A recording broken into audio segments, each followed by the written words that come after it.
Well, thank you for joining us today at one of our great events at SPACO and Stuyvesant Korean Outreach. Today we have three amazing guests who will talk about career as here in New York and other parts of the world, but also talking about their career paths. And without further ado, we'd like to introduce our panelists.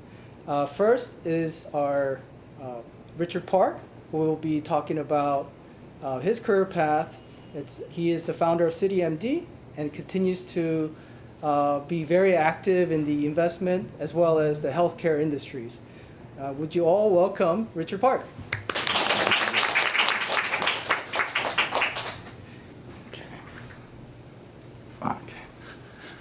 Very nice to meet everyone. Thank you for spending time listening this evening. It's an honor and privilege to be here. Everyone has a story, and so I'll tell you my story, but everyone here has a story. And every immigrant that comes to America has a more remarkable story, especially those of your parents' generation. They don't have it easy. Our generation that preceded us laid the path for us to enjoy. So anyway, Richard Park, my background, I'm an ER doctor by training. I had 3 careers, now on my 4th career. My first 10 years, I did 1-hour photo. I'll talk about that. I opened up a 1-hour photo store after high school. The second career, I spent about 10 years in the emergency room as an ER doctor. The third, I spent 10 years at CityMD, an urgent care chain in New York that you may have been to. And then just past year and a half, I'm kind of learning new tricks.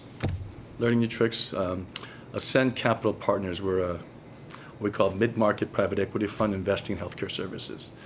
So again, very honored and privileged to share my story here with you, along with some other amazing people, Alice and Sue. So like many of you, many of you born here, right? So I was born in Flushing Hospital. Me too. You too? Flushing Hospital? Yeah. Interesting. And so my younger Sal is the oldest of the 3. Who delivered you? Do you know the doctor? Oh, no. Sonata Park, Dr. Sonata Park, delivered like half the kids my generation in Flushing. So she's still healthy. Her brother's also an OBGYN. Anyway, so we were born in Flushing Hospital. We grew up in Flushing. Formulative back then in Flushing was when I grew up in Skyline Towers in Flushing. So I lived in Carlisle Towers, if you know where that is, in Casino Boulevard. We moved from Carlisle to Skyline Towers, and I was, whoo, that was a big upgrade. And then all of my friends, we had a lot of Korean kids playing they all moved out, all of them one by one to Long Island. I was literally the last kid to move out. And so childhood was so much fun. We played all the ujingo and martopake and tabangu and everything. You may not know all this, but it felt like little Korea, okay? And my best friend back then growing up, and still a friend today, not as close of course, was like JYP. Jin Young Park was my best friend. So that was Flushing back then. And it was very, a lot of Korean kids, and we used to have it was very Korean. I was in ESL till like the 5th grade. It made no sense. I spoke perfect English, but I was in ESL to the 5th grade. We had, and back then we have a lot of healthy respect for our elders, because you guys don't know this, but we got beat up a lot by the older kids. A lot of kids, and it was just every day you go out, it's like you get beat up. And it was, in retrospect, it was good. It was so good. It was good. Anyway, so I went to Stuyesant. Growing up, everything, Korean immigrant family in New York, what we do is we open stores, right? So we opened, we had a restaurant. We had the first Korean sign in New York on Broadway, 32nd Street. I don't know the name of it. That's what my dad says. It was a wholesale bag store. It became Porox, and now it's something else in the corner of 30th and Broadway. Anyway, so raised in the church, so my entire life I learned culture, I learned respect, I learned our language at church. And it was New York Changnyeoge, Newjang now. And so in Flushing, I learned, we took all the, 국어, all the same things you probably took. 추석에 왔습니다, and all that same thing, right? And so healthy respect for our hardworking immigrant families. And so growing up, we didn't have much. Every time we opened something, a store, it closed. We had a restaurant, we had a photo store, we had just stores. And immigrant life in New York is very tough. You can't pay rent, your electricity turns off. We had borrowed money from everybody to pay rent, right? And so that's the life of immigrants, especially now in New York, because not everyone has privilege. I go to the New York, our church parking lot, and you see the cars in our New York church versus the New Jersey churches. New Jersey churches are all BMWs and Mercedes, right? Nobody has a car in Woodside, right? Elmhurst. It's very different. And so that generation of people raised me, right? So there were probably, at one point, it's a lot smaller now, but thousands of adults and thousands of kids have gone through that church system. And so, anyway, it's hard for me to speak about my culture and my past without intertwining it with how I was raised in the church.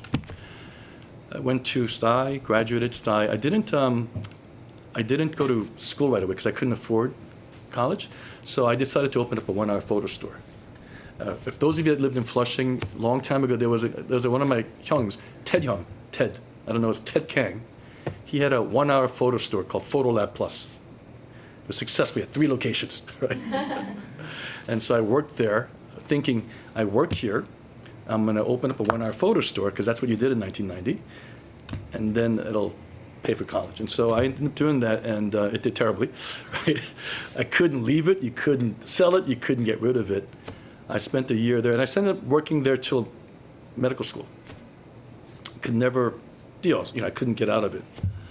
So hard work. I didn't go to school for the first year, and man, I had no idea how hard it is to work every day. School is so much fun. After going back to school, I was so motivated to study. So motivated to study after a year of. So after that, while I was in one-hour photo, it's called Metro Film. It was on 77th and Lexington Avenue. That was a second location. Across the street was Lenox Hill Hospital, right? So it's a hospital, and I got to meet all the doctors there. So one of the doctors, Bert Bell, came in. Bert Bell is a famous doctor in our world. He's passed since. But Dr. Bell came in and said to me, Rich, you would like to be in medicine. You would be good in medicine. So I ended up following him at Jacobi Hospital, and I ended up going to Albert Einstein for medical school. And I stayed in the entire system for years. So never plan. You never know what's going to happen to you. All tied in and happened for some reason. So ended up going to medical school, became an ER doctor. I spent my training at LIJ, and I spent 4 years there. 1999, my son was born, my oldest son. And I'll share this. I have 2 children with special needs, and my younger one's nonverbal. And so 1999, I was happy as a clam in the ER, working as a resident, eventually. But I thought, I need to provide for my child. So had I not been for my kids, I would never have left the ER. Would have been there forever. So I started, I did one-hour photo. So I decided, what do I know? I know one-hour medicine. And that became our first urgent care. Our first urgent care was in 2005. 2005. It was called StatMD in Long Island. We opened a second one called Premier Care in Long Island, Levittown. And then in 2010, we opened CityMD. And then kind of the rest is history from there. Opened the first one with 3 or 4 partners. So let me tell you the kindness I experienced while at CityMD. So prior to that, I actually had a bankruptcy because I couldn't pay my debts, and I signed all the business loans and leases that my parents had done. So I couldn't, in 2010, I couldn't get a credit card. I would go to Target and they go, apply for a credit card. I'm like, no. And he was like, trust me, nobody gets declined. Yeah, declined, right? So and so we went there, and I saw a store on 86th Street between 1st and 2nd Avenue. And this is right after the market crashed in 2003. So the rents were depressed. So now you could say it's possible to rent something, right? And when I had 1 hour photo store, our first one was on 82nd on 2nd Avenue. And I used to always walk down 86th Street. And so one day, I'm going to have a 1 hour photo store on 86th Street. Because the 3 largest, most successful photo stores, 86th Street Photo, Fromix, you probably don't know this, but O. Henry's, they were my inspiration. I'm going to have a photo store on 86th Street one day. So 86th Street, that was our first city on the First Avenue. And years later, we have 150 of them and, seeing 7 million patients last year. So I left in 2019. From 2010 to 2019, I founded, and I was the CEO of CityMD.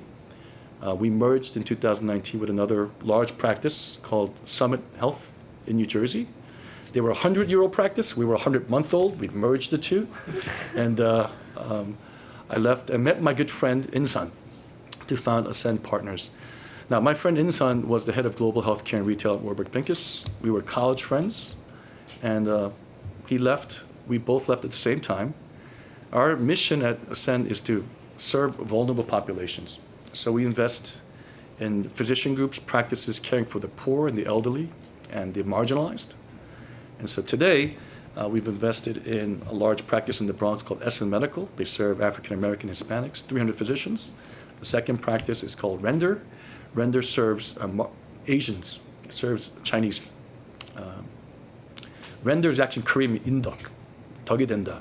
So it's actually Render. If you pronounce it in Chinese, it's Render, Renda, I think. It means, kindness, benevolence. And we serve 100,000 Chinese patients. I should be working Koreans, actually. That's maybe next. And we have a few other practices, but it kind of all ties together. We can stop here. I'm not sure if I'm over 10 minutes. How much time do I have left? If I may tie something that I've learned, the first time I was in Korea, first time in my life, was 5 or 6 years ago. So I went with my dad to Korea because he wanted to, move the grave sites of my grandparents and my aunt and uncle, right? So in Korea back then, still is now, where you bury your parents and your grandparents, your uncles, your relatives is a very big deal. Now, being born here, I don't understand. Like every time it would rain, my dad would cry because, 산소가 무너진다. It's always the burial ground is being, broken from the rain. And so we went there to move it. And I never understood, why would you spend all this money on the dead? Like, why are we doing this? And so my dad took me to Korea, just me and him. He was holding my hand everywhere. 2 separate hotels, though, two different rooms. Couldn't do that. Holding my hand to the room. And he explained to me, he had a lot of siblings, as many parents of our 80s are. He was the youngest, and his oldest brother, 큰아버지, was almost 28 years older than him. And so he was 형수, and his brother were his parents. So they're brothers, but they were really his parents. So in his mind, son and father, it's brother and father was all mixed up, right? Because he was his 막내. And so he explained to him that when he was getting, when at that time, that village, is in Sangju, in the village, they were the 큰집, so they did all the 제사 and everything, right? Over there, it makes a big deal where you're going to be buried. And his oldest brother said, to my dad, you're the 막내, you're the youngest, but you're going to be buried here in the better location, and I'm going to take your spot. And the entire village was saying, absolutely not, that is unheard of, that's not going to happen. But he had his way, and my dad he's still alive, but he got designated the better plot. He's the only one that didn't have a miserable sort of ending, left the country, came to America, became a Christian, and lived. So I didn't know any of that. And so now when he wants to go and move I get that. Now I know why my 큰아버지, 큰어머님's grave is so important. So now I went overboard. so we gotta. When I look at my brother and my younger brother and younger sister, we're only 2 years and 2 years apart, 2 years and 4 years apart. They're both, my younger brother passed last year. He was 46. So he's 47. He would have been 47 this year. But, we were brothers, but I treated him like my son. And my sister like my daughter. And I never understood that. And my brother would say to me, "Hyung, you're only like a year and a half older than me. Like, why are we like this?" I'm like, I don't know. Go get me water. It's because that's how my father trained me. I thought that was me. My dad trained me because that's what he knew. City MD was very much like this. It was a very paternalistic to our employees, our staff, and the only corporate culture I knew was a church. Everyone volunteers and then the only other culture I knew was my family. And so City MD, that serving kindness was a reflection of the only cultures I knew. City MD is a result of a dead uncle I never met. Power of culture. You think you are your own person, you think you're your own man or woman. It's amazing. It's inseparable who you are, where you're from, your parents. That is culture, and so we're very proud to be a Korean American. Very proud to be here and be a Stuyesant alum, and anything I can do to help, it would be my responsibility and honor to help. Thank you.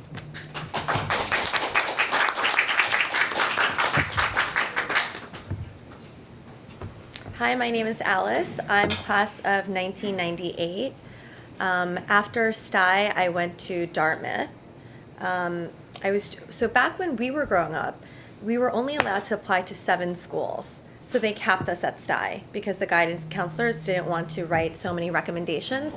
So it had to be 2 dreams, 3 middles, and then 2 safeties. So I applied to 7 schools. I got into 6 out of 7. I didn't get into Berkeley because it was on the West Coast, but I got into Dartmouth, Columbia, Cornell.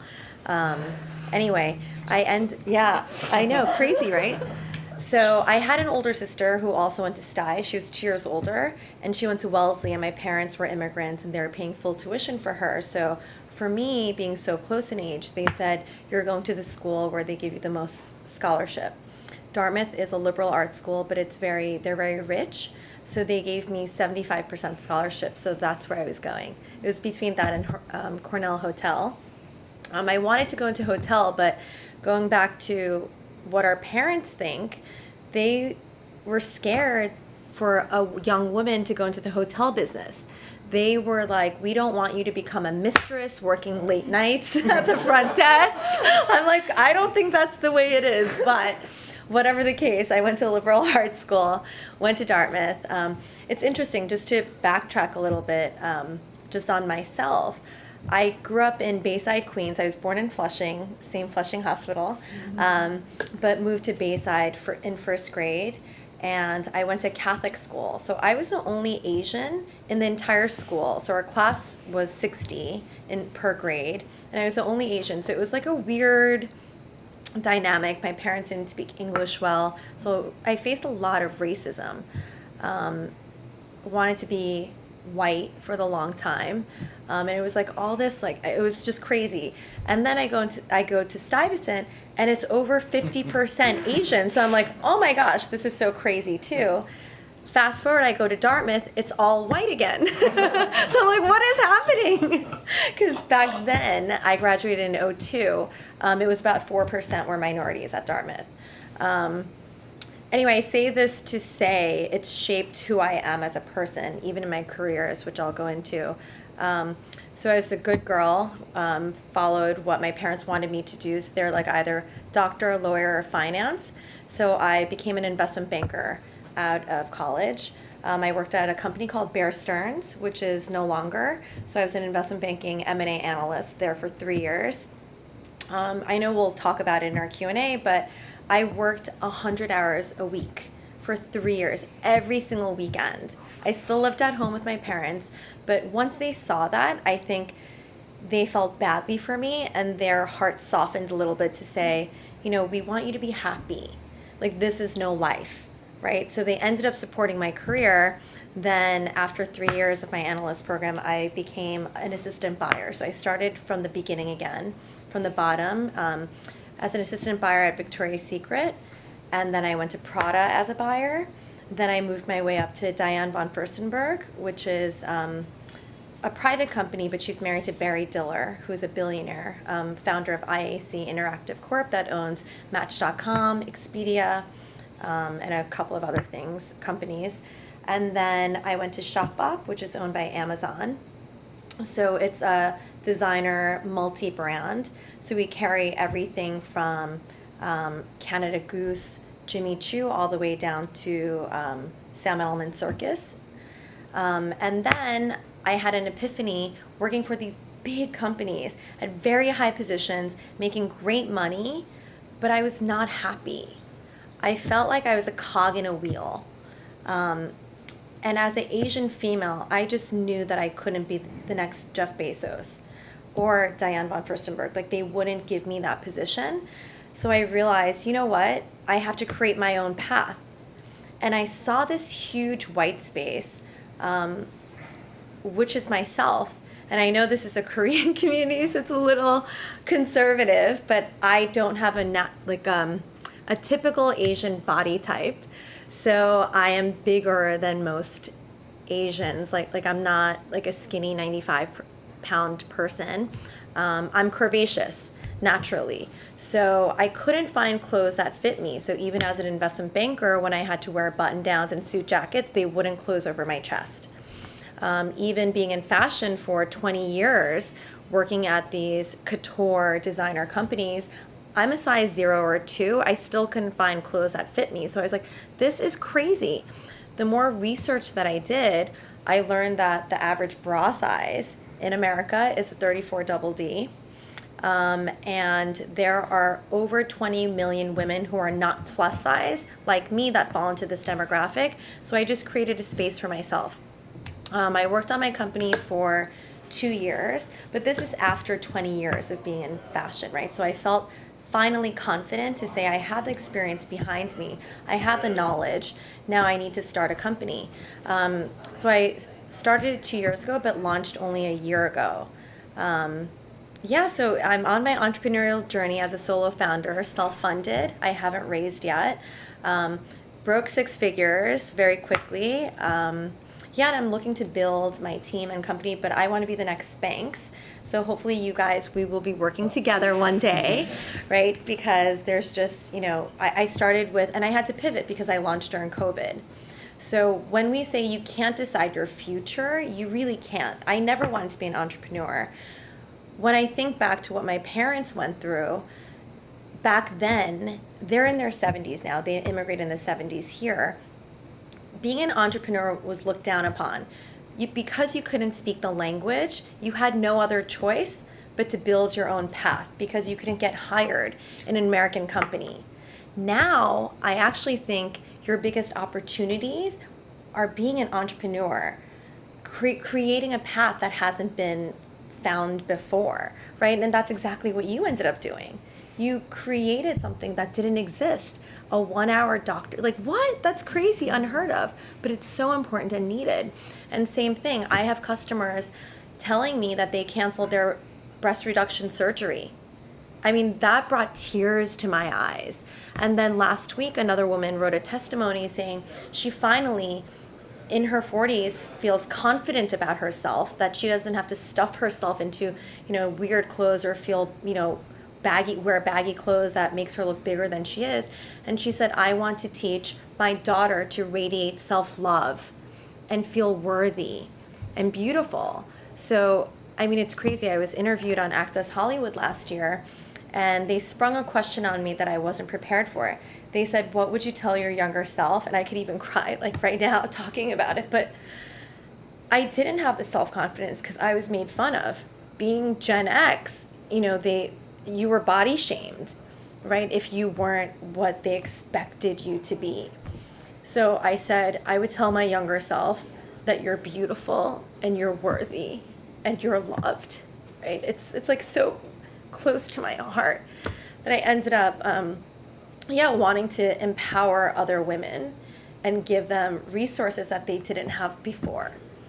And a part of why I'm starting my own company is to do better and be better than these other companies. I donate proceeds to breast cancer awareness. Stop Asian Hate is very near and dear to my heart because imagining my parents going through what other elders have gone through just breaks my heart.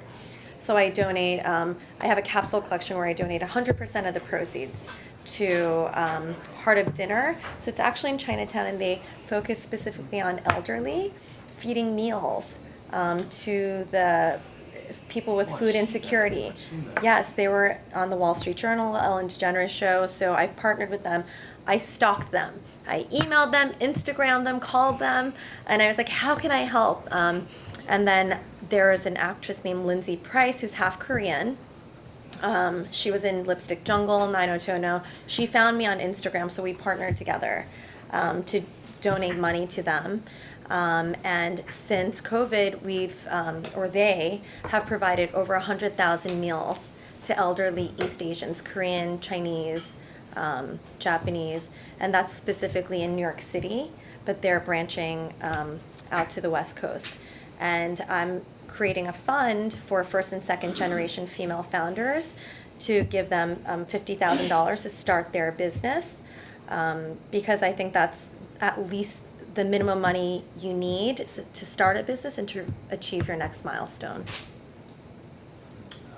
Hi, Sue.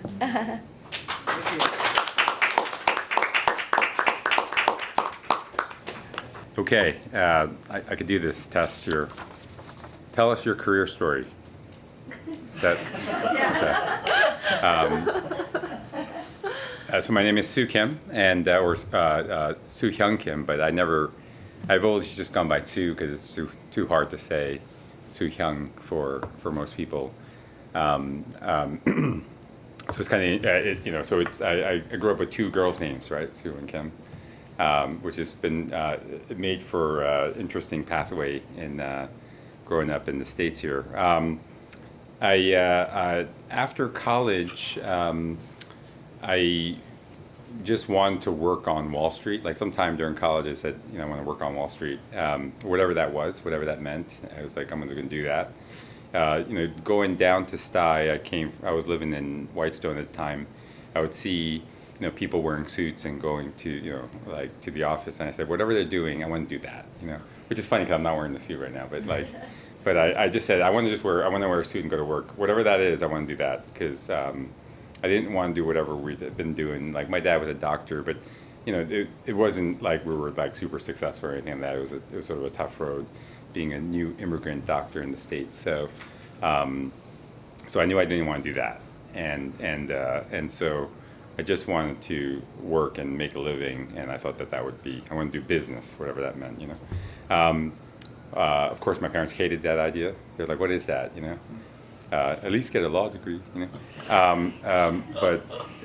But anyway, so I came out of school and I joined Bankers Trust, and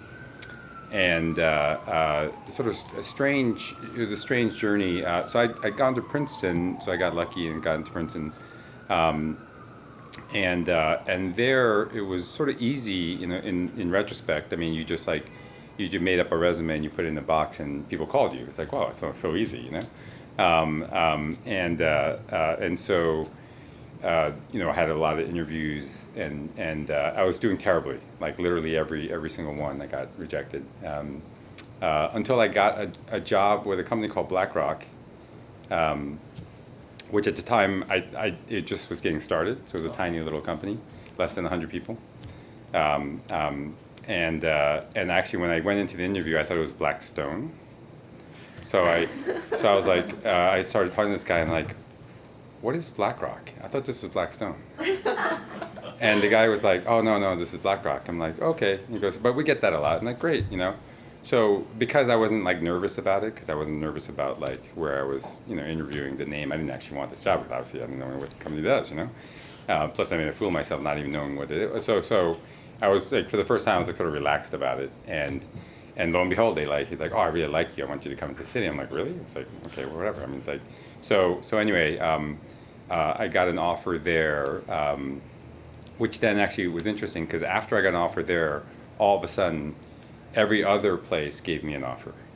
So for literally I would have 5 interviews a day with different companies, for 7 or 8 days. striking out like crazy. That's a lot of rejections. And then got this job randomly the next week, at the end of next week. And then after every interview, I was getting the job. They were like, "Oh, we really like you now." But that's really what they were liking, is the fact that I already had a job, and then there was no more desperation. And so after a while, I was just going to interviews, being like, "Okay, so I have a job here. What would I do there? Tell me." You know? And it's amazing. It's like night and day difference, which is an interesting lesson. You know, it's like these are the lessons that you never learn, but you learn as you go through life. And maybe I can impart some of this stuff, because no one ever imparted it on me, so you learn it the hard way.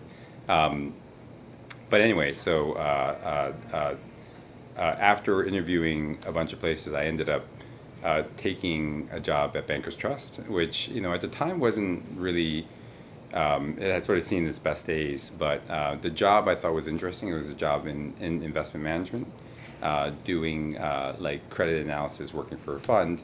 And actually, it just seemed, when I asked people, okay, after I got the job, remember, when you're looking for a job, you just say, "Oh yeah, I want to do that." But then once you have a job, you're like, "What do you do actually?" So I would actually ask these people, "What are you doing? Like you work at 80 hours a week. What are you doing? What are you doing?" And then like I find like the investment banking jobs, they all were like, "Yeah, we really work hard." "What do you do?" They're like, "We don't know either." So this one job, which was investment management, was like, "Oh yeah, like we work, we look at companies, we try to analyze what kind of bonds and loans to invest in, and I'm like, all right, that's kind of interesting." And so it goes, "What happens after 2 years? Like, do you go to business school?" Because at the time I was done with school, right? I'd done 16 years of school, no more school, right? And they were like, no, after 2 years we might start listening to you. And I'm like, "Ooh, that's interesting." So it's like kind of like a apprenticeship, like you learn about the business. I'm like, that's what I want to do. So I took the job there. I joined a small group, and frankly, I've been doing that ever since. The reason why I spent so much time there, the rest of it's really simple. I've never printed out my resume since. So it's so strange. I worked with this group. It was 7 people in New York City. We had a few people in Hong Kong. It was a pretty small group, like maybe like 15 people in total. Managed a hedge fund and the bank's proprietary capital in high yield and mostly high yield and then ultimately distressed debt, which is what happens when companies can't pay their interest expenses and potentially go into bankruptcy. And so a couple of years into it, actually Bankers Trust blew up, which is kind of funny. Didn't make it through the Asian debt crisis. But my boss, I was like, "Oh, I better dust off that resume." My boss was like, "Oh, I'm going to go and join this other firm called Oxif. Do you want to come with me?" And I said, "Okay." Do they have healthcare? So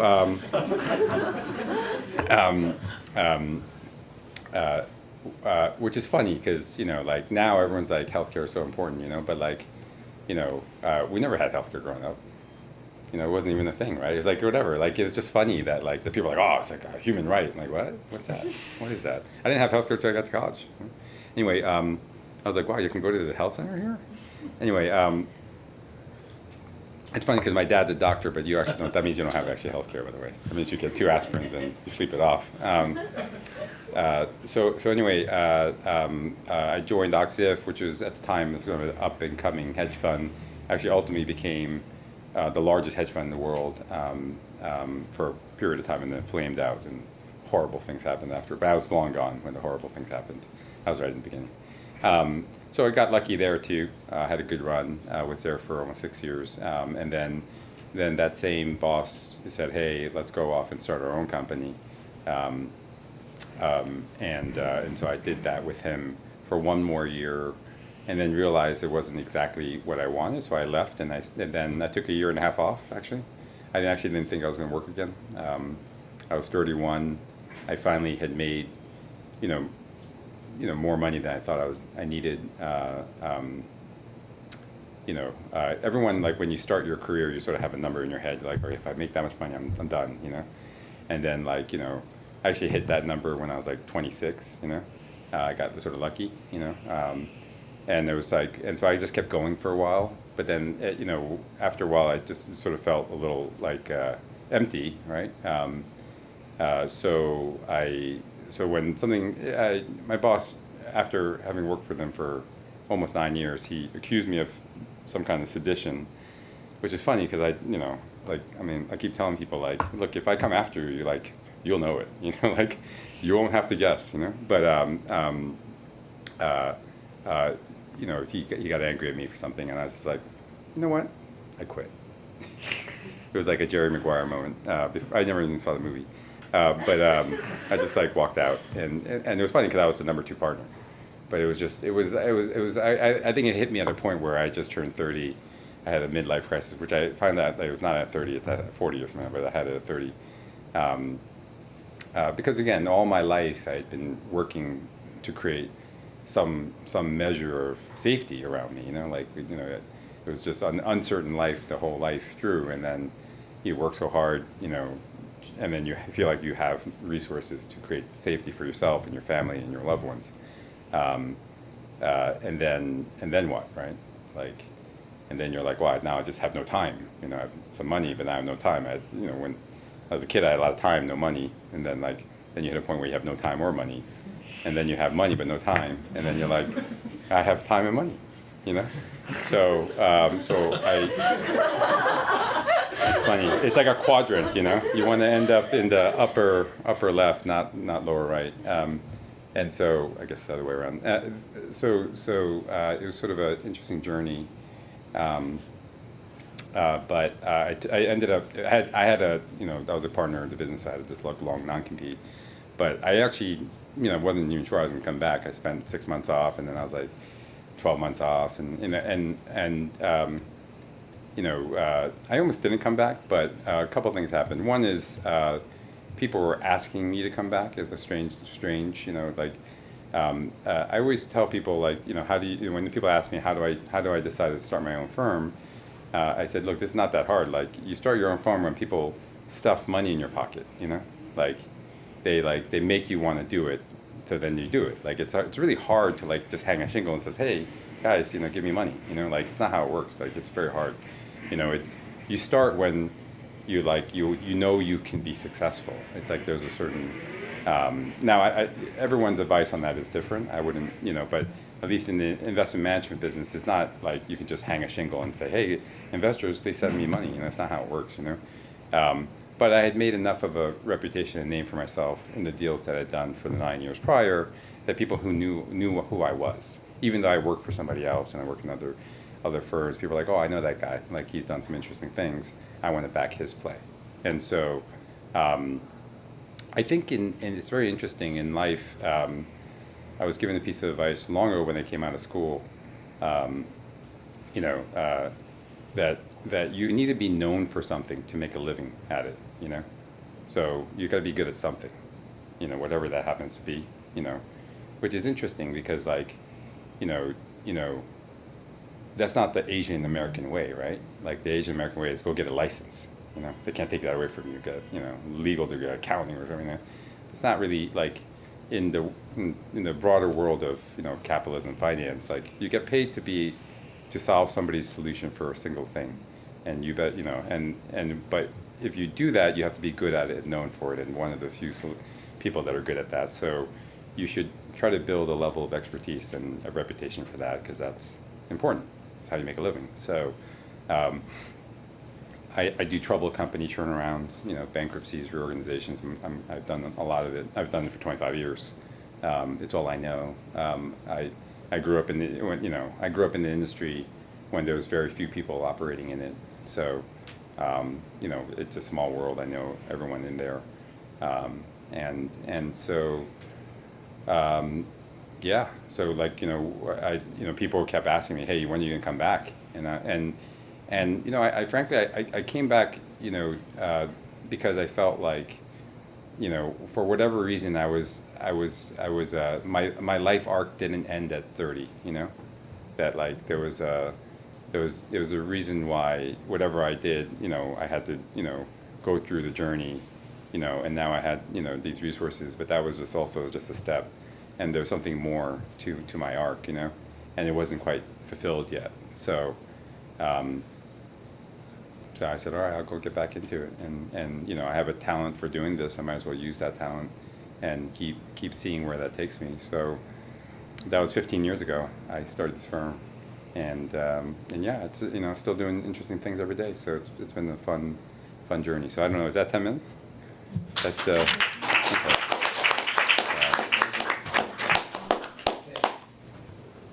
Okay, well, I can recite the first question to get you sort of warmed up here. Okay, so our Q&A session.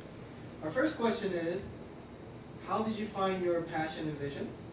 And tell us about your pivotal moments that solidify your goals and directions. Who would like to go first? And this is not Jeopardy. I'm happy to go first. So I think I said, you know, I started my career in banking because my parents wanted me to do it, but I wasn't having fun. My best friends are still from there, and it was almost like school all over again. I felt like I was constantly studying, just being a banker. So after my parents saw that I was not struggling, but I was just working so hard, 100-hour weeks for 3 years, they supported whatever my passion was. And I truly, truly believe, like Sue said, you have to be known for something, right? So I say, when you're looking for a career, think of what you're interested in and also what you're good at. You have to be good at it. And if you like it, then you'll succeed, is what I thought. So I said, okay, I love business. I was like Sue. I wanted to carry a briefcase and be a boss. Like, I knew I wanted to be a boss. I didn't know in what field, but that I envisioned myself like wearing a power suit, carrying a briefcase, like being a boss. So I started in finance, and then clearly that wasn't like where I was meant to be. And then fashion, I just loved it. So once again, I started from the bottom up, but I quickly rose because I was passionate about it and I loved it. It wasn't like work to me. Even now, I love it so much. So what are you passionate about, like interested in, but also what are you good at? And I was able to convince my parents because I showed them what I was able to do, and they were like, oh my gosh, there's money in fashion? Like outside of finance, doctor and lawyer. So yeah, once I showed them, they're like, okay, and they supported me.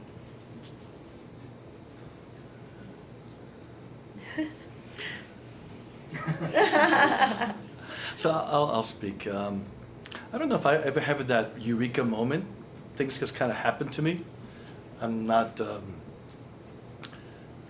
So that 1 hour photo store, right? I got trapped in that 1 hour photo store. I never could leave it. And so I remember my dad telling me, because I had gone to undergrad business school, I'd applied, and you could defer a year, and you could defer up to 2 years. So he said to me, you know, son, I'm watching you work. I really think you should change your major. There's no way you're going to make it in business. And it wasn't a criticism. It was just, I change your underwear and your diapers, not underwear, diapers. I change your diapers. I see you, and just everything I knew, but now he confirmed, you're never going to make, you should do something else, anything else except business. And he was right, and that's why I was watching a show on Guatemalan street urchins. Anyways, I was watching a show, late night TV, and I thought I'd be a pediatrician missionary to Guatemala. Very specific. Never been to Guatemala, been to Honduras. And so that's, it kind of happened. And I told you about the story about Bert Bell. And so I think you are who you are. Even when I was leading City MD in that fancy boardroom with fancy people, it wasn't me, right? It just wasn't me. And so you are who you are, and that's what you could be good at. So being a corporate leader, being a corporate CEO, it's not I did it because I was the founder. When you're the founder, it takes time before you realize that, you know, maybe this is not for me. And so I'm still figuring out what I want to do. Now, I have a guess as to what that is. If I could do anything I want, and had the time for it, what would I do? And it dawned on me, I can do anything I want. And so what I do want to do is buy 200 square feet space somewhere in Queens, and I want to run. I'm gonna put whatever I want in it. It's gonna be artwork, restaurants, but it's gonna be healthcare for the poor. It'll be free dental care. It will be sustainable. I'm gonna run what we call a PACE program in it for adult care. It'll generate cash and what we call EBITDA. It'll make money, and that will be. It's a nonprofit. It'll sustain care for dental work, for autistic children, for behavioral health. That is something we need. I think there's a lot of nonprofits that are not sustainable. So it'll be a sustainable. So that's what excites me. I think about it now. What I'm doing today, doing private equity, versus I'll do that. I like it, but does it excite me like this new project? Quite honestly, no. Right. So I'm still figuring this out, and check back with me in a year. Yeah, so I would just actually, it's similar in some ways. See, I don't actually. It's never been about passion, to be completely frank. It's been about survival. It's really, we came here when I was 5, and it's like new immigrant life. We had ups and downs, and for a while we're doing well, and then for a while we're like sort of backsliding and had all these issues, and my only thought was, I need to make it.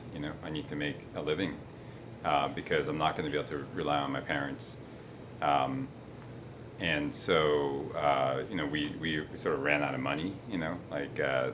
It's normal, real American life. So again, even though my dad was a doctor, we're like, oh, how is that even possible? But it's just we had all the immigration issues. We had like a crazy uncle that on my mom's side that my dad like co-signed the loan for, was a disaster, like all these things, and so ran out of money, so for me it was just like, again, just create a bubble of safety around myself and then my family, and then it's just like, this passion stuff, that's for rich people, like for vision, all those people, like that's for people who has exactly, rich now can think about passion and vision, but that's a luxury, that when you're working at the 1 hour photo, you're just making you're making a living, and so my passion was surviving, and then I'll tell you, the eureka moment was kind of like realizing that, hey, I'm not bad at this, and people think I'm good at it, and they're willing to pay me to do this thing that I know how to do. And it's like, eureka, like I've survived. I can make it now. It's like that point in time when you go from trying to survive every day to being like, whoa, I just have now established something that I can conceptually do for a while, and I'll always get paid to do. This is like, oh, what a relief. What a relief, So, yeah, passion and vision had nothing to do with it. Yeah, it was just my vision was surviving, and I think that's I honestly I think it's been a real strength, to be completely frank. I'll tell you, I'm in the business of uncertainty now, right?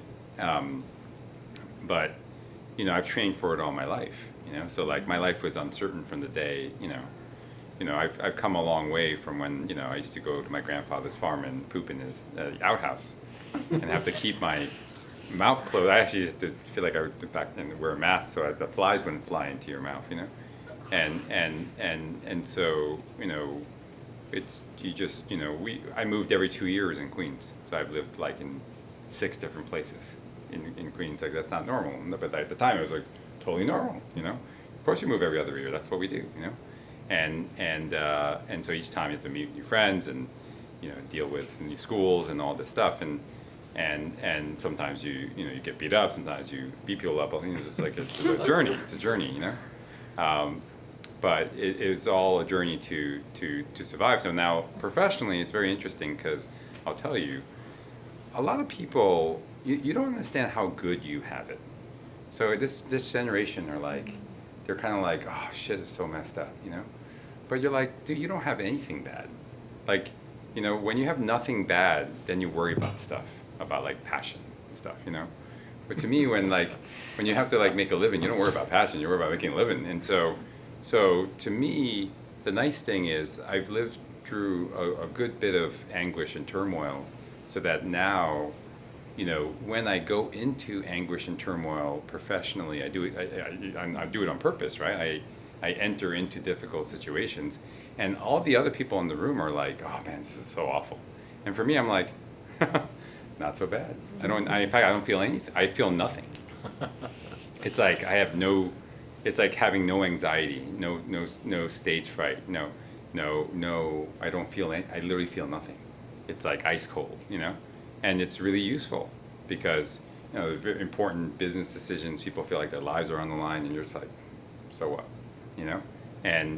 and so in some ways it's so interesting that it's like my success has been, not only did I not pursue passions, I didn't have the luxury of doing that, but my success is actually, it's in some ways built on not feeling anything. Like I feel nothing, So, I mean, like it's like, well, it's like kind of what you're describing. Like you're sitting in the boardroom, and I don't feel it. I don't feel anything, It's like, and by the way, just so you know, if you're like a top athlete and you can throw strikes at 100-mile-an-hour balls, and with like 1 million people watching you or 100 million people watching you, you don't feel anything. Because if you did, you couldn't throw. If you actually felt the crowd, you would not be throwing. You would not be running through, and you would not be doing anything. The people that are up there doing it, they don't feel a damn thing, Like that figure skater that's skating once every 4 years, they don't feel a thing, So they can't, because you don't have the luxury of feeling, And so in some ways, I'll tell you again, this is a long answer, but like if you look at the lives of so I watch a lot of soccer, football. I enjoy watching, obviously every 4 years for Korea and the World Cup, but I follow like the European leagues and watch a lot of, I've been doing it for a while, and like if you look at the lives of successful players like like Messi or Ronaldo, these people, like they grow up with nothing for the most part, and almost like 90%, like it's almost as if your resources and success that you had in your early life would hamper your actual ability. Like, do you understand that, like, it's like human beings, like, how you get stronger, right? You work out, you put your body under pressure, you test your limits, and then your body builds and gets stronger. Everything is like that, these people who are so soft, like, I'll tell you, when I first got to Princeton, I thought I was so outmatched. Because I thought I was like some kind of hot shit at Stuyvesant, although I wasn't, by the way. I wasn't even hot shit at Stuyvesant. Like, I was actually not even top 10%, which is funny. Like, because Princeton rejected the valedictorian, who, by the way, has been following around since since second grade. I was like, well, you keep following me around, kept crossing him in my life, and then I'm like, damn, turns out you're valedictorian in my high school. So he ended up going to Harvard, so of course he did, But I remember, I didn't even know, he comes up to me and goes, hey, he shakes my hand. I'm like, hey, what's up, Guy, what's up, His name was Guy Maytel, and he was, so he's like, Sue, congratulations on Princeton. I'm like, oh, thanks, man. It's like, yeah, I don't know how because I wasn't even top 10%, I don't know how, it's just dumb luck, by the way, dumb luck. And because it's pretty random, which is why you can't get caught up in the imprimatur of stuff. This is why I was trying to tell you, nothing separated me from the time when I was getting rejected by all the companies, to the time when I was getting every job. Like literally, I went from 0 for 25 to 7 out of 7, and then I stopped, and the only thing that separated me was my own anxiety and the way and the way people looked at where you were, which is bullshit. Like you think it's about you, but it's about how you present yourself. Anyway, the one thing I'll just say is you should embrace all your anxieties now, because you're going to feel like, holy shit, this is bullshit. Like all these people are doing well. So I got to Princeton, like literally, I'm like, happy to be there, lucky to get in.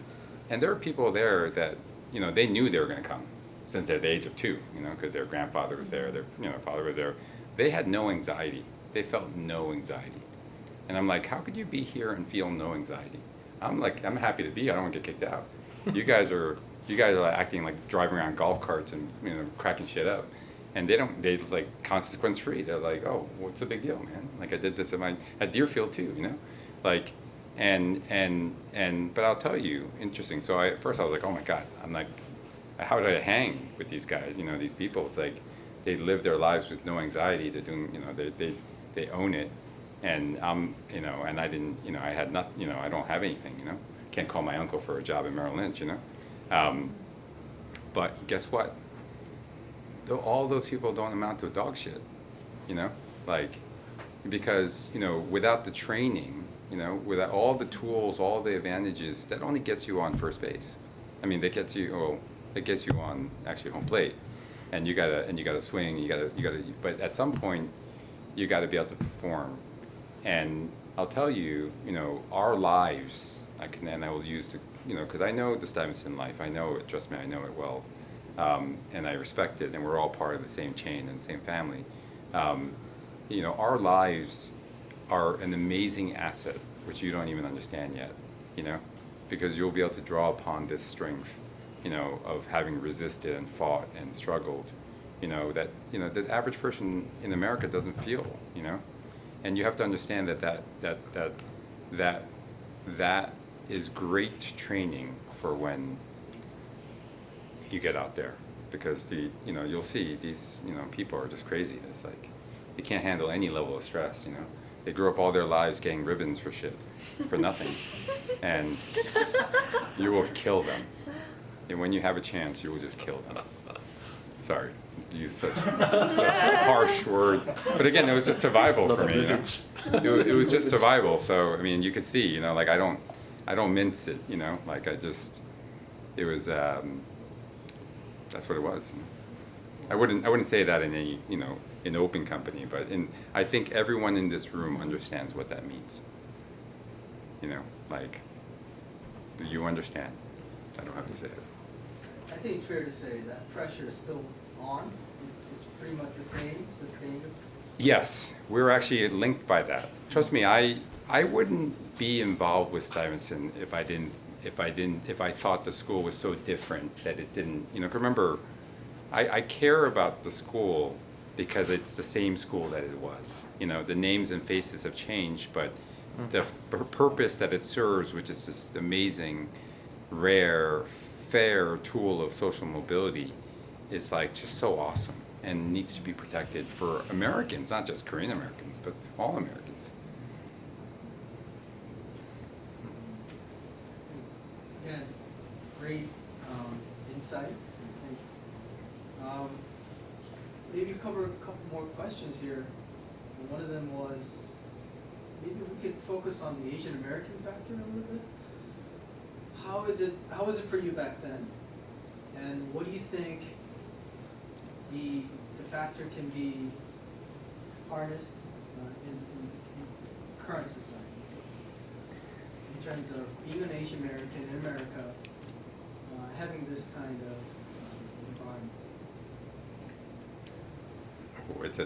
That's a tough one. I can go Yeah. easily because I think when we were growing up, it was more competitive, meaning, you know, when you're fighting for a spot, they could only have one Asian. So we're all competitive with each other. I think society has changed now where we're starting to embrace and help each other. Like, I know we both are on the Stuyvesant alumni board. If I need something, I know I can call him and he'll help. Now I have a new friend, right? But it's like that. It's us knowing that you guys are Sty alum. If you ever reach out, we will love to help. In fact, we're working on building like an alumni base and whatever. But nowadays, like, I just joined as an entrepreneur, there's something called Gold House. It's the first community for entrepreneurs, Asian entrepreneurs, to support each other, to tell each other about our journey, and if we're further ahead, how can we help? Actors and actresses are part of it. They're the ones that actually started it because they said, we have a voice. How can we use our voice to lift up Asians? This only started after the Asian hate crime started, and we realized that we need to band together. So I think it's, you know, it's changing, and I'm happy for the way it's changing, that we're less competitive and we're trying to help each other. But I'm peachy and rosy, so that's just my personality. Yeah, I would just add a couple of things to that, if I may. I think that when there were so few Asians, I think there was that where, look, professionally, I've never really been helped by an Asian American.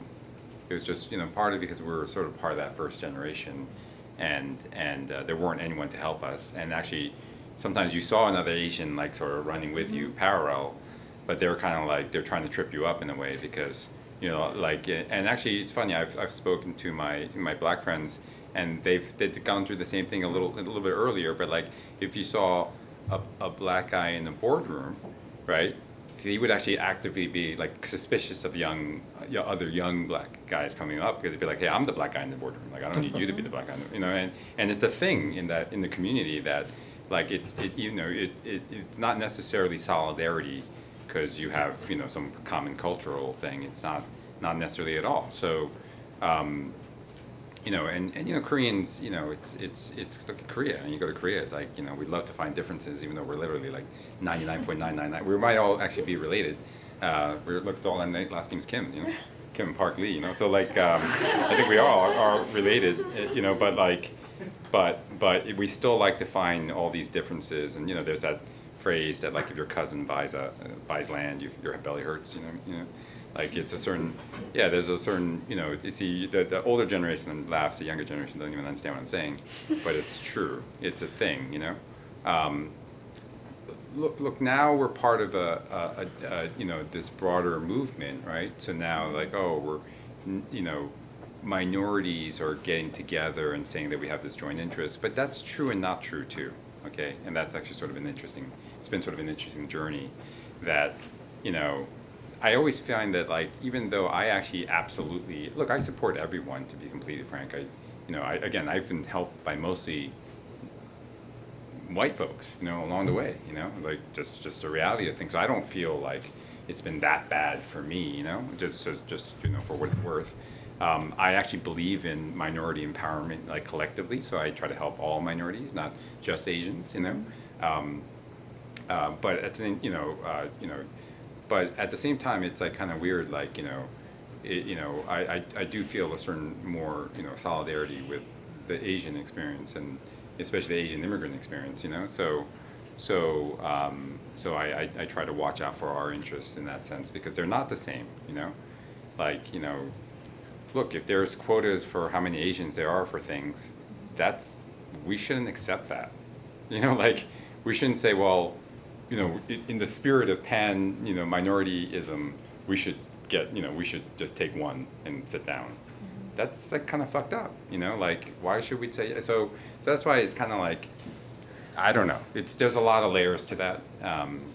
I think that look, I think like in all human beings, you start with yourself, and then you start with your immediate family, and then you start with your community, and we're all part of the community, and we need to watch out for each other's interests. And I think that's a good place to be. So at City MD, I used to have interns. Every summer we'd have interns. We would have Asian interns and non-Asian interns. And so you probably see this. My non-Asian intern friends, they're like 16, 17 years old. I'm working and they come, "Hey, Richard," not even doctor. Just, Yeah. "Richard, hey, Rich, how you doing? How was your weekend?" And I'm like, So that's, and then, their weekend we were in, skiing in Colorado. So natural. I'm not criticizing, but very natural. No anxiety. No anxiety. The Asian boy, the boys are the worst. Sorry, guys. Women are much better, but the Asian guys never made eye contact. They never make eye. I can tell they never make eye contact with me. Right. So I have to go to them. Hey, and they think just by working hard that they'll notice, which is, you should do that. There's some strength to that, but it's different, right? So I can tell eye contact. All the girls are a lot better here too. It's the way we are. I'm the same way. I had to learn. I had coaches, people videotape me. Still not natural, right? Because I can't take that off of me. beat into submission by too many older people. Right?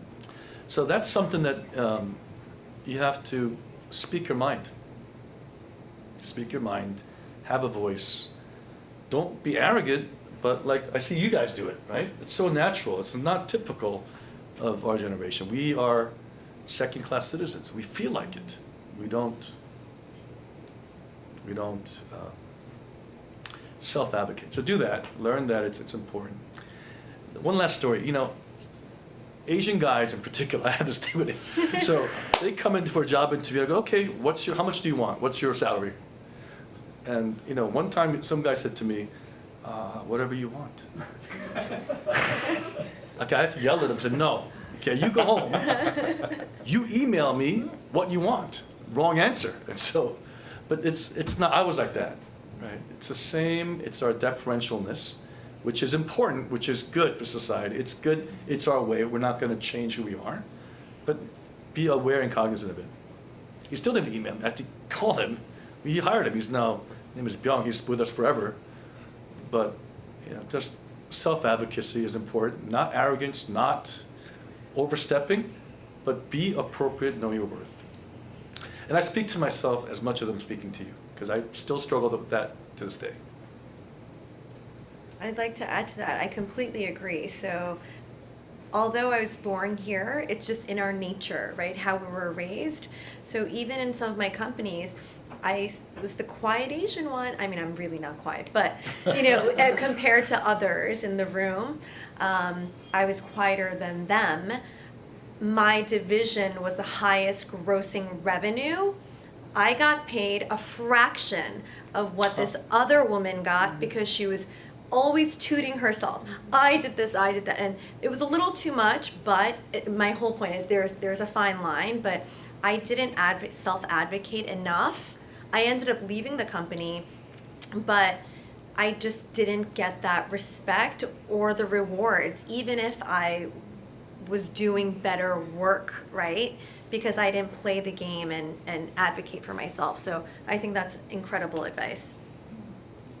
A lot of it you can't change, right? You didn't go skiing in Colorado. You don't know how to hold a wine glass. You just don't, right? So you are at a disadvantage. It's incumbent upon us that have gone through without the benefit of older people, because our generation, our parents' generation, like, they're working, right, 7 days a week. It's our responsibility to take you to dinner, tell you how to use silverware, because that's what is expected of you. Well, now you have YouTube at least. So. We didn't have that growing up. To learn a lot. Perhaps you could combine these two questions. What other new careers would you like to suggest to the younger folks? And also add some career advice on top of that that you think will be very useful for them. Let me just build upon these comments because it's kind of interesting. I think that we are sort of neither here nor there. We're not really Korean, but we're not, we're not really American. But we actually are American, just so you know. We're part of the American experience, and we're very much American in that sense. So, one thing I'll just say is I don't know if I would look at it as, hey, I should do this or not do that. First I would say that there's nothing that you can't do if you actually set your mind to it. I think the number one advice is to know yourself. Know what you're. Try to get a sense, be honest with yourself of what you're good at, what you're not good at. You can work on these areas that you're not good at. Is what you're saying. Like, and force yourself into some level of discomfort so that you can work on the anxieties and smooth out. Because there's a lot of cultural inheritance that we have is really super useful, right? But there's just some of which is baggage and that is not functional in American society. So knowing yourself will be able to sort through what you need. You should actually think about it as like, oh, I want this, I like this about myself, but this I don't like, and I'm going to fix it. I'm going to work on it.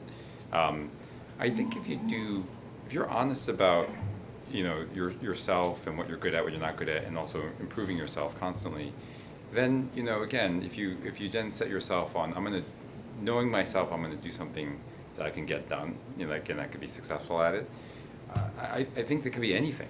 I definitely wouldn't be the first one to say, oh, you need to, forget about doctors and lawyers, now it's X, Y, Z, because that was so old school. Actually, that would be the same advice, just, time shifted 25 years. That's not the right advice. The right advice is you can do anything, but you have to commit to it, and it's like a wholehearted survival commitment.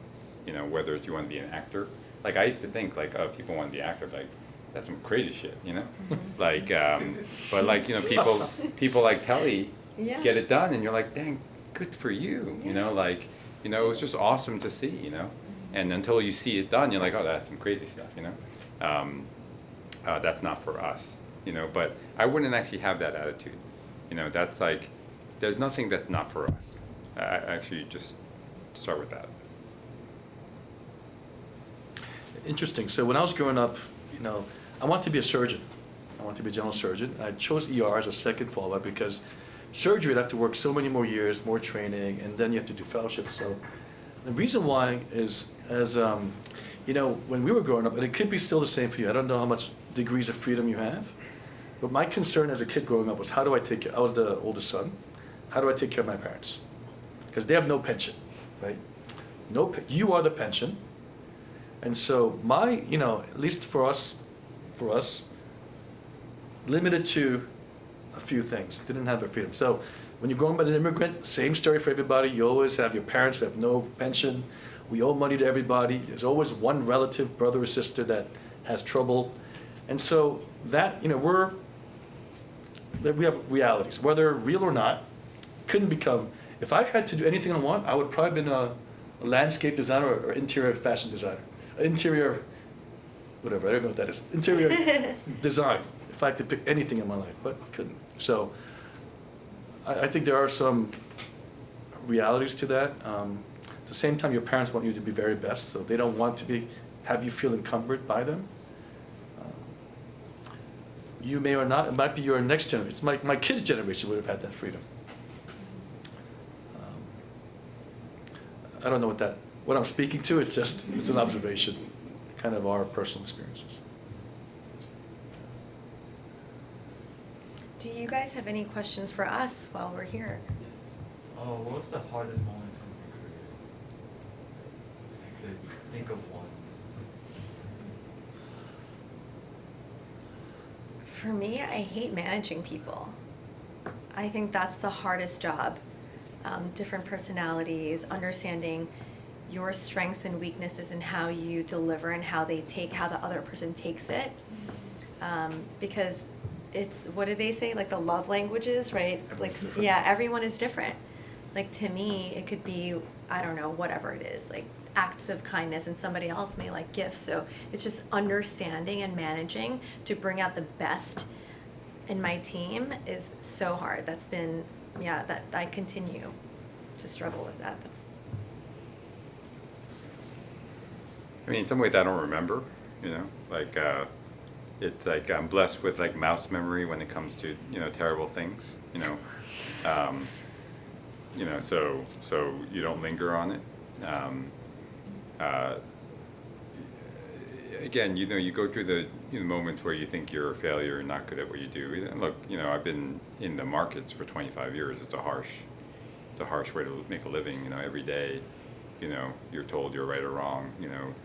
You could lose more money than you'd ever thought that you would, make or have. And it's just, it's just harsh. But if you dwell on that stuff, you're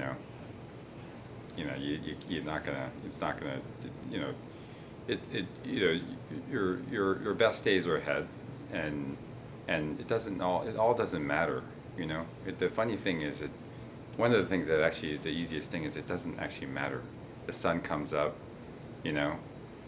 whether you're a horrible failure in your career or you're a great success, like the sun comes up and it's a nice sunny day and it's like, holy shit, it's good, and like, and that's what you need to, you can always focus on the good on every moment of your life, and I think it's important. The horrible is so horrible, you don't even want to know, you know. But I forget too.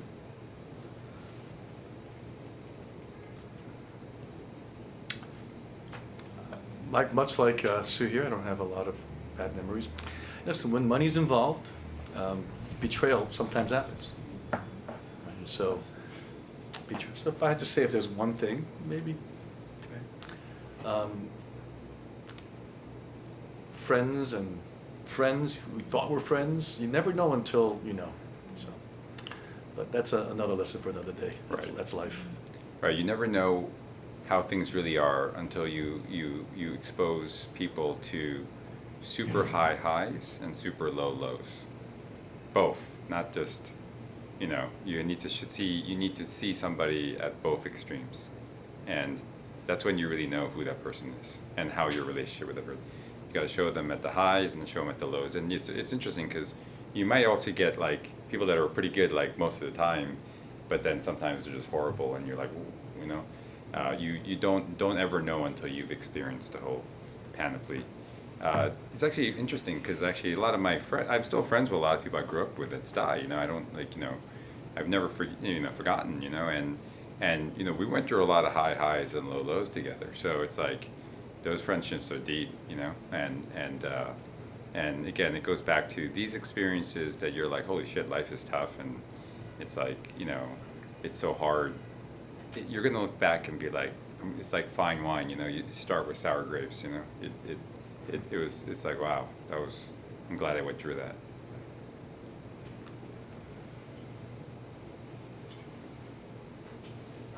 So Look at the guys asking questions. I like that. Good. Yes. Rich is that laid down the gauntlet. It's like, nice.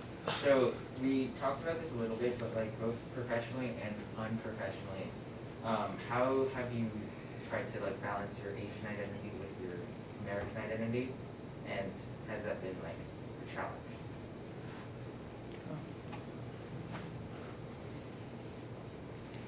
I'll just say that it's not only until very recently that I feel like being an Asian/minority has been even somewhat helpful.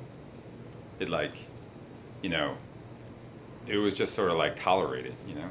So, and then or curiosity at best, and then tolerated, you know, most of the time. So I don't think it helps at all. I mean, it didn't help. You know, the other thing actually is interesting about America, and this is the difference between America and Asia. So, you know, in Asia, in America, you know, they very much value the gray hair. You know, the gray hair is a sign of like having fought, you know, gone through the you know, the I don't know, the ups and downs of youth, and then you're now a salty, experienced person. So, you know, we have like look at our country is run by 80-year-olds, you know, and crazy. It's fucking crazy. Anyway,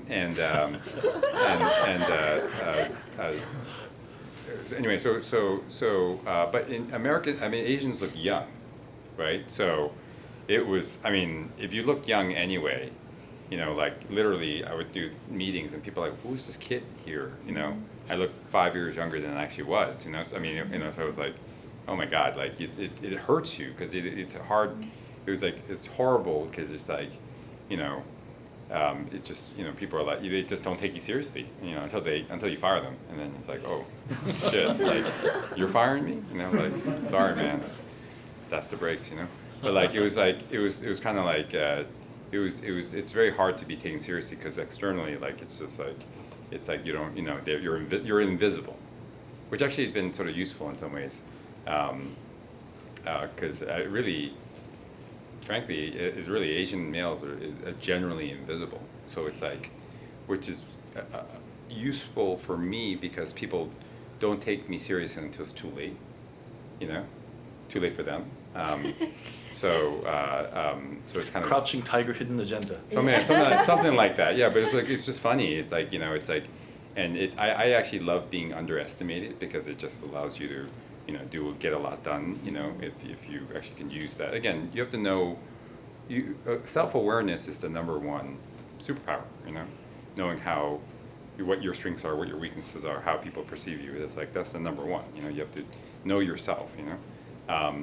So it doesn't have, it hadn't helped, but but in China, I don't know if in China, like they dye their hair black, so like the whole Politburo, they like stand like this and jet black hair, every single guy, all guys, and it's because like it's a sign of virility and youth, and I guess it's like the youth is cool, like it's weird, it's like even though it's like everyone's old there too, it's like.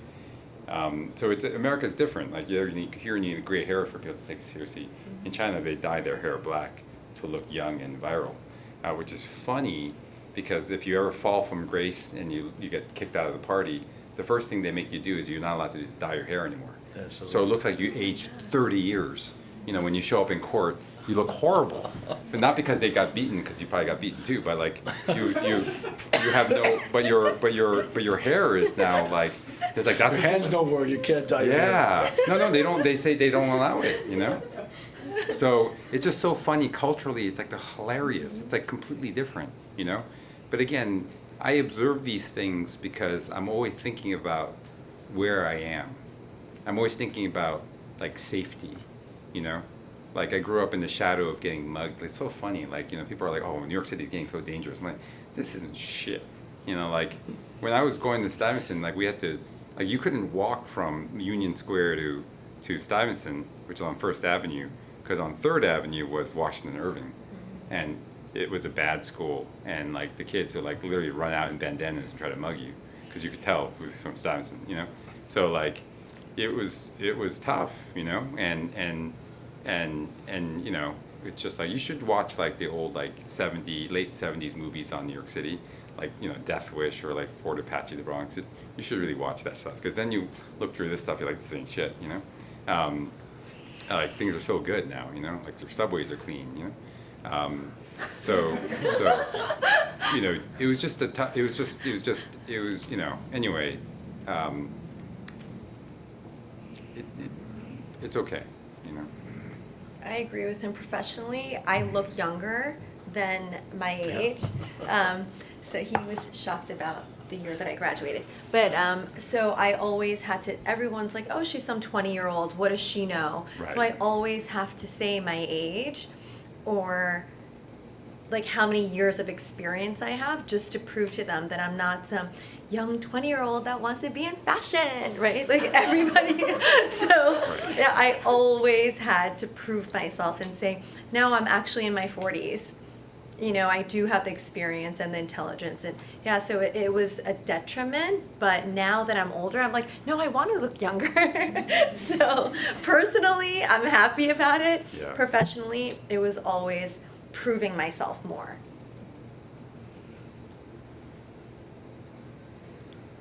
I like that question. Can I ask a follow-up? So, Whoa, I like it. There we go. So like, do you ever feel like you're ever betraying your Asian identity when you like hang out a lot with like white kids or like feel like you're integrating into American society, and like how do you like balance those? I think that's a very Stuyvesant, experience, because I will tell you that I never felt any sense of like more comfort with Asians, but for the 4 years I was at Stuyvesant, So remember, I came to New York in 1980. There were like not many Asians, and every year there were more, but there weren't actually that many Asians. And Flushing used to be an Italian and Jewish neighborhood, and then over time it changed over. So like I go by like Northern Boulevard, and I'm like, oh my God, this is like amazing. Like it wasn't like that. So yeah. So I mean, but at Stuyvesant was the first time where I went to a school. At the time, it was 50% Asian, and like I actually hung out with mostly Asians. So I never felt that before. It was actually the first time, and probably the only time in my life that I felt like I belonged, and I was with my own. For 4 years, I felt comfortable, which is weird because in every obviously you work hard and you're studying and you compete and stuff like that. But in terms of the other factors, Stuyvesant felt very comfortable to me, And then after Stuyvesant, I went to Princeton. At the time I went to Princeton, it was like 9% Asians, including like Indians and like Chinese from mainland China, you know. So it was like, you know, there was only one other Kim in the freshman class, you know. So it was just like a different, you know, experience, you know, and so I went right back into feeling uncomfortable, which is great because I'm used to it, you know. So I don't think so, you know. I don't, you know. I think that, you know, hopefully you don't, you know. That's the one thing that's limiting about, you know, just, you know, I defend the Stuyvesant admission system with my whole life, you know. But the one thing I will say is if Asian American kids at Stuyvesant only feel comfortable around Asian Americans, that you guys are limiting yourself.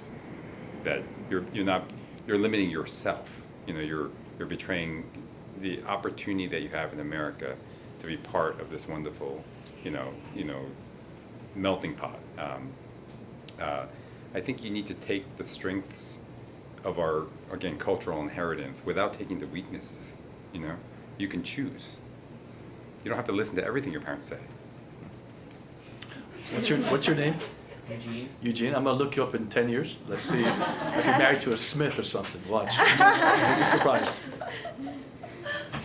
I have a question for two of you. Do you keep in touch with Stuy friends? Oh yeah, Absolutely. Sure. Yeah, all the time. Yeah, I have like lots of. Yeah, I mean, I actually love going back to Queens, you know, because it's like, you know, like it's just like kind of fun to go back and yeah, no, it's great. I actually, it gives me a sense of like, you know, perspective, you know. So yeah, I have a lot of Stuy friends. Yourself? Same. Same. So my best friends are still from high school. Yeah. Yeah, two of my best girlfriends are from high school. Wow. Right, because again, I think it was because we shared that experience of ups and downs together. You know, I commuted an hour and a half each way, so obviously there was that experience. It was just all these experiences that were so singular. You know, it was great. It was great. I really, I think I don't think you understand how good you have it. You know. Because all the bad stuff is actually good stuff. Could you just talk more about like your experiences at Stuy and like how you like figured out how to like manage everything and balance life and like academics? I didn't do that academics that seriously, so I'm probably the wrong person to ask. I'm naturally good at, you know, tests. You know, I could do tests like so. If I defend testing, so I could always like belt out a test easily, you know. I didn't really study that much because I wasn't really into it, you know. Like I just, you know why? Because I actually, you know, again, it was again in this search for survival. I did this correlation in my head. I said, all these guys that like super like studying hard, they really make it. Are they the ones that really make it?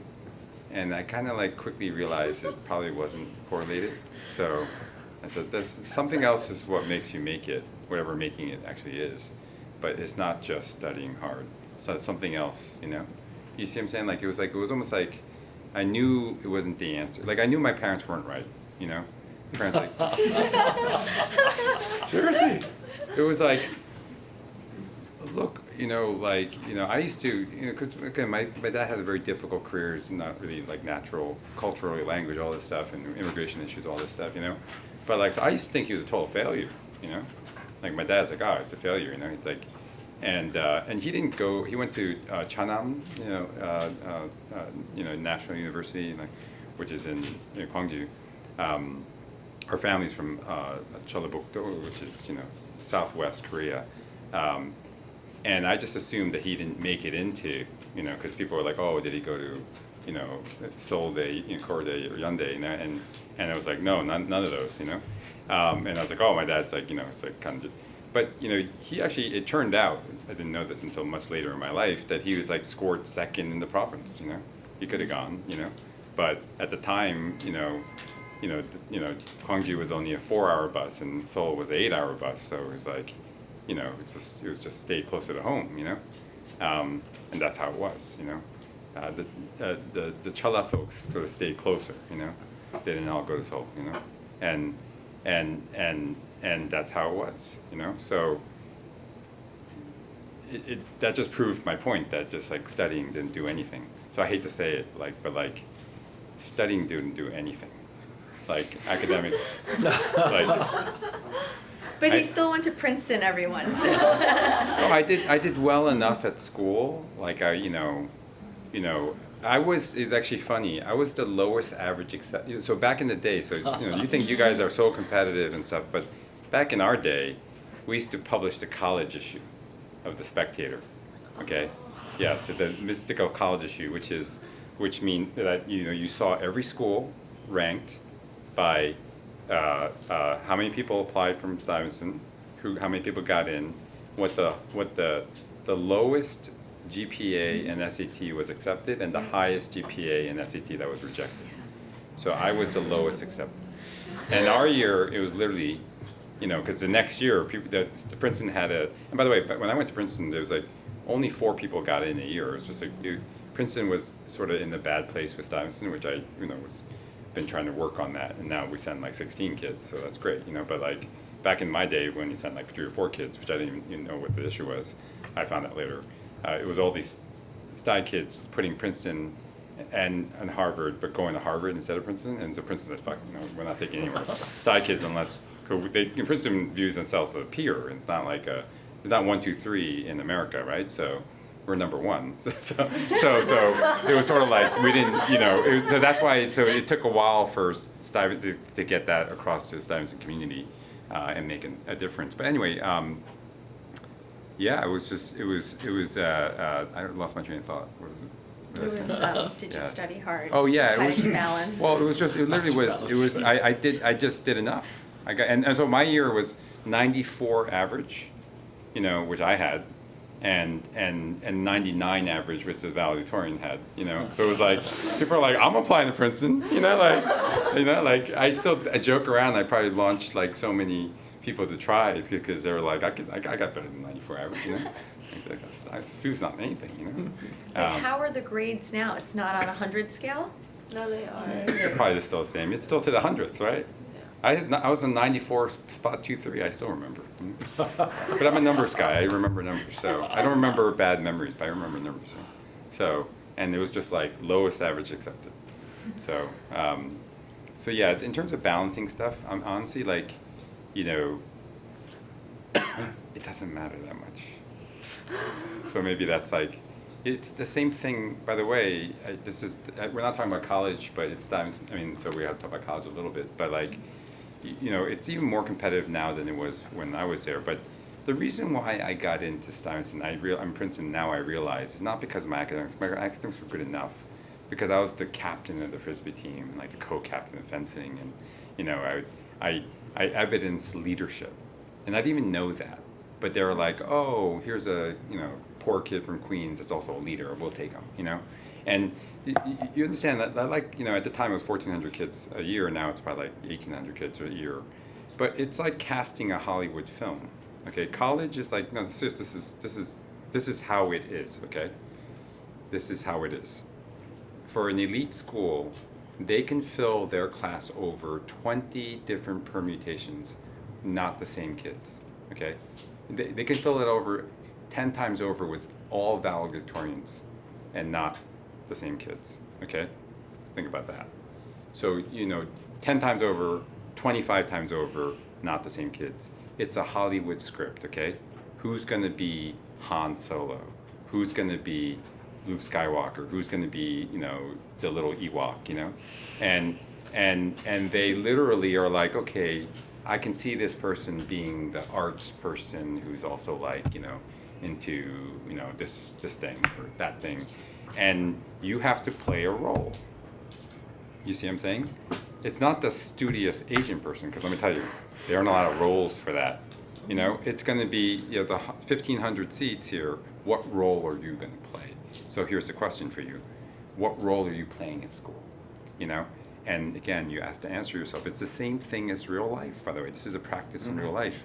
You have to, when somebody thinks about you, they have to think, oh, you're the person that's, has this amazing life arc and still survive. Great, That's why people like lie about being a foster kid, and it's like such a joke, because it's like, like because I lie about my role, you know. It's like it's acting. It's literally acting, you know. So for some people, it's not even authentic, you know. But you have really interesting, authentic lives, all of you. You have to, you know. I used to be embarrassed about it, you know, but you have to own it, and then that's your role, right? Your role is, hey, I'm the public school person from Queens or Brooklyn, and you know, new immigrant life, and that's, you embrace that, and that's how, like, people are like, oh, I could use one of those. I could use one of those.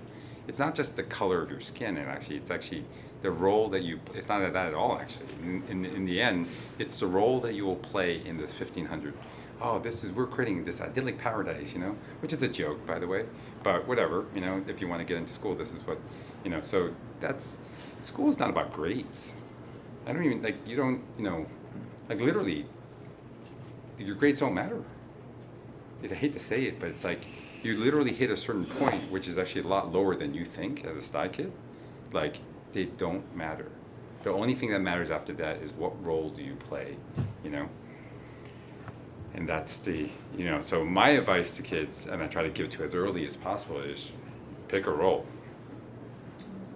You know, be that person. I'm the drama person. I do the lights. No, seriously. It doesn't matter what it is. It's like, oh, I'm the one that operates all the lights. I enjoy it. It's my passion. Do the lights, you know, the light guy. You know? Great, you're the light guy. We don't have a light guy. Do we need a light guy? Oh, let's get a light guy. So diverse. So inclusive. It's amazing. I'm the opposite. Holistic admission. Yes, which hurts Asians, but again, you can own it. Again, this is like one of those things where you can own anything. You just have to just understand the game and play it. The question is, what do you care about? And so I cared to play. I wanted to play, you know. I was all in to make a living here. I couldn't go back to Korea, you know, get my ass beat, you know. If this is it, you know. It wasn't really Korean. I wasn't really, you know, I was here, so I was going to make it. So maybe that's the answer, is like, you don't try to do everything good, you know. No, that's what I mean. No, because if you think about it, the part of the problem in terms of studying is, like, you know, in school they award you for being good at 9 classes at the same time, right? But that's actually not what I'm saying. If you were excellent at one, like the best, you know, archaeology student, the best, the top, like in the nation, you're better off than if you had 98s in all 9 classes. You know, we're in America. This is the, you know, they're looking for the exceptions to the curve. And unfortunately, you know, there's an unlimited amount of valedictorians. And that's the game. More questions? Last round? Okay, so I know that throughout all the struggles that you guys had, you guys probably had something to hold on to, and I was wondering what exactly was that, and there has to be like some type of purpose that you have held on to during the times that you were either struggling or through oppression. So pretty much like, what is the purpose of how you're living today? I mean, mine was anger and fear, you know, no way back. No way back, you know. Look, we were, I mean, again, I'd say this now because I can say it now, but like, I was an illegal alien for 13 years. And back when, you know, that wasn't a cool thing. Like, it's not cool now. It's like, you can vote, you know, it's like, shit, this is fucking crazy. The world is so crazy, you know. Like, in my world, like, that was fucked up. And that's what I was, you know, like, fucked up. And so, yeah, the only thing I held on to was just fear, anxiety, and anger. Like, how do I even, like, why? It wasn't my fault, right? I just ended up here. But I was just like, you know, you could either wallow in your self-pity, or you could decide, you know, every day that you're going to get up and fight.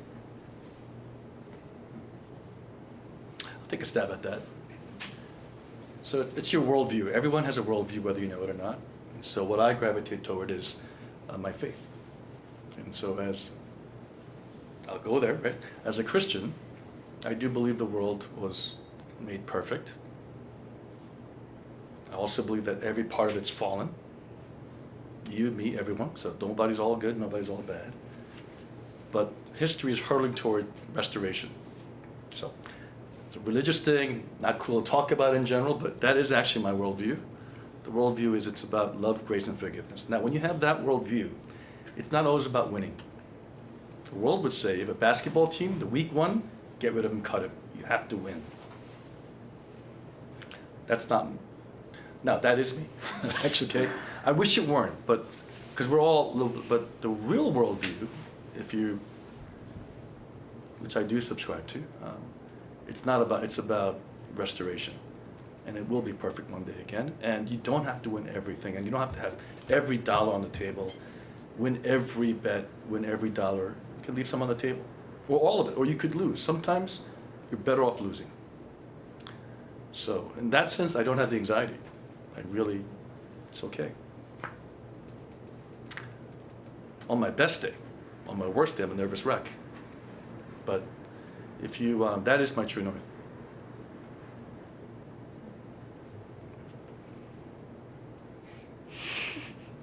I think you had a question. Oh, I think you. Yeah. What was your most fruitful takeaway from attending Stuyvesant?